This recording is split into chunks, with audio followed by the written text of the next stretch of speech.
Il était une fois 10 agriculteurs qui marchaient ensemble afin de rejoindre leurs champs respectifs. Tout à coup, ils se font surprendre par un violent ouragan qui détruisit tout sur son passage. Il ne laissait absolument rien derrière lui, que ce soit les plantes, les arbustes, les clôtures, les cabanes, que ne sais-je encore. Tentant d'échapper aux éclairs et à la grêle, ils coururent sans réfléchir jusque dans une vieille chapelle en ruine afin de s'y abriter. L'orage était tel qu'une peur soudaine commençait à les envahir. Ils en étaient même terrorisés, car les éclairs s'illuminaient de tous les côtés et l'orage grondait toujours plus fort. Étant superstitieux, mais surtout très paniqués, ils commencèrent à se dire entre eux que les démons étaient en colère, car une personne de mauvaise vie était parmi eux. « Il nous faut absolument trouver le coupable et l'éloigner de nous », suggéra l'un d'eux.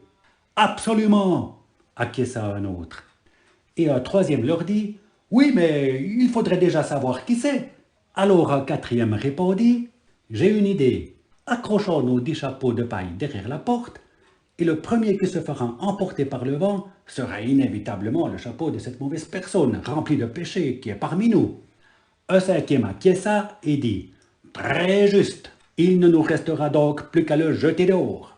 L'orage l'emportera et nous serons délivrés. » Tout le monde était d'accord avec cette idée.